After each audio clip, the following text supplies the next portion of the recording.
Kumusta ka? Welcome to my channel, Charissa and CUNANAN Home Cooking. Are you ready to learn new recipe? As easy as frying egg and bacon, a hearty meal and a plating to make it more special.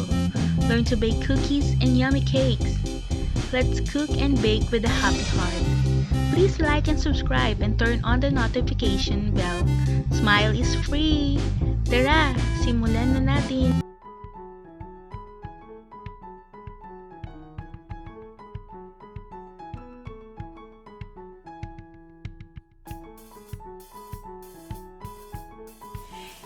Here are the ingredients that we will be using in making a steamed fish. First, we need fish, any kind of fish.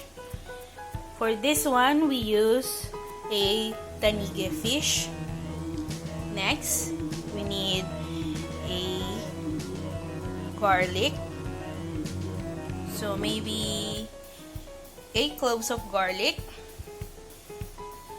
We also need materials like foil and a little bit of lemon zest.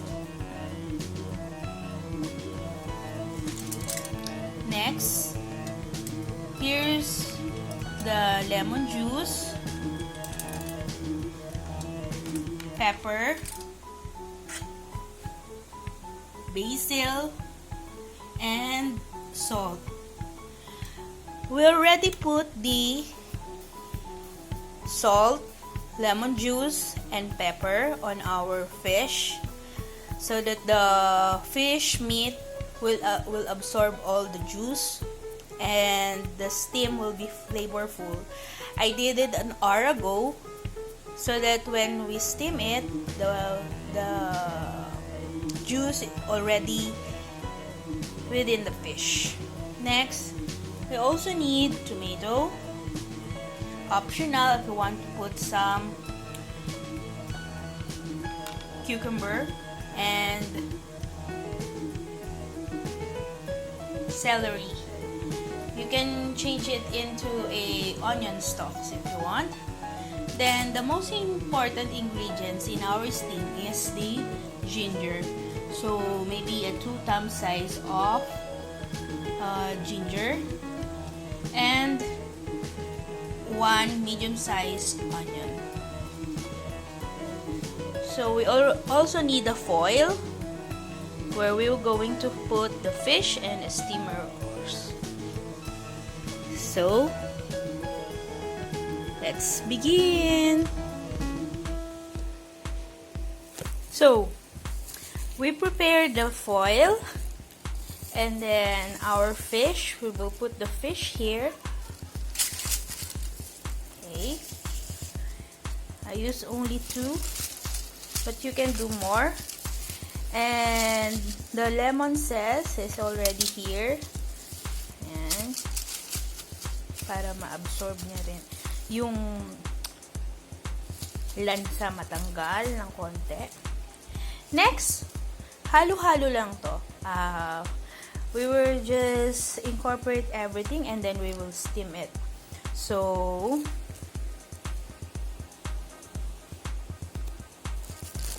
labo. Alright. So, lipat na natin ang ilaw. There. So, we will put first the basil. So, it's up to you how many amount you will put. Okay. Then, the garlic.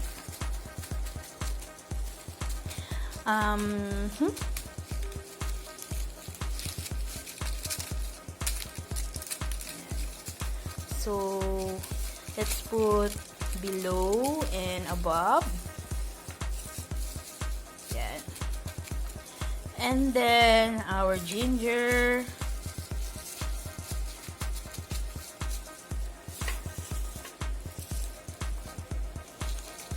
We got to put below. Lagyan natin.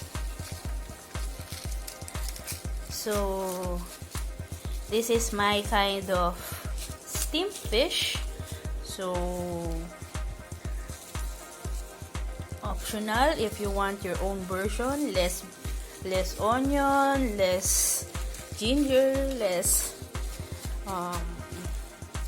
garlic.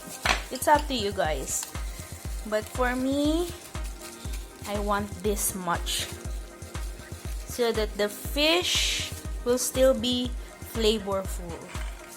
Then next, we will add the tomatoes.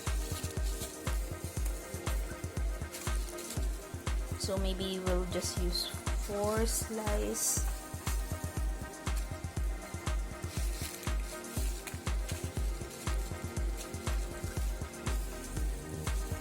Then the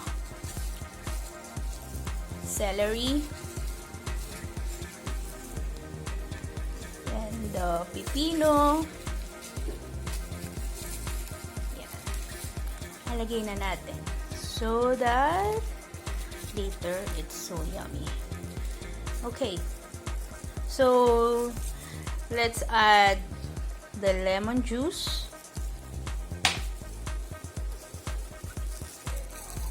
Let's add a little more.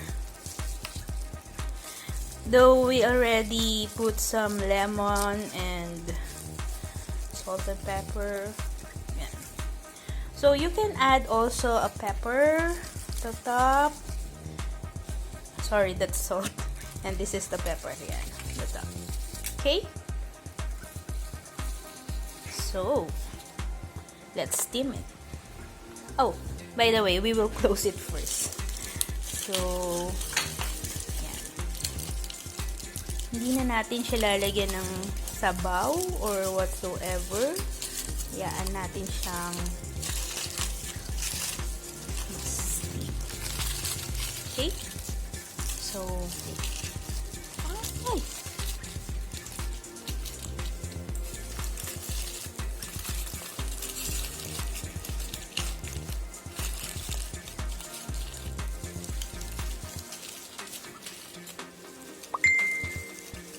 So we will steam this for 10 minutes.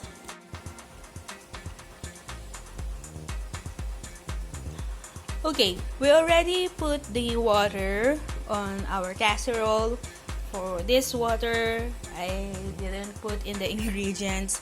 So we put maybe 2 cups of water and then we pre-boiled it. Then we put the fish to be steamed in our steamer.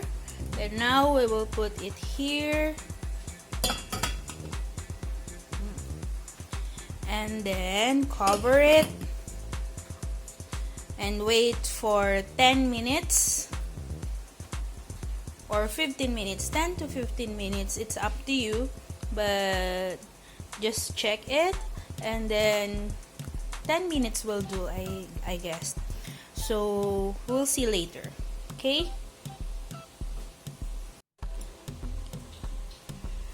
So we checked already a while ago. So hindi pa siya luto in 10 minutes. So we add additional 10 minutes. So naging 20 minutes po ang pag-steam natin. So I think our fish is cooked. So let's do the plating. So here's our steamed fish. Now, if you want it much yummier but not so healthy, you can add butter or olive oil or oil like that in your steam. But for this steamed fish, we didn't put any butter, any olive oil, just pure fish and its tomato and all the ingredients that I've said. So expect it's a bit spicy due to the pepper that we use and ginger and garlic as well. But this will add in your flavor within the fish. Okay? So, that's it. Hope you like my cooking. Don't forget to like and subscribe and turn on the notification bell. Thank you for watching, and I'll see you in my next vlog. Bye!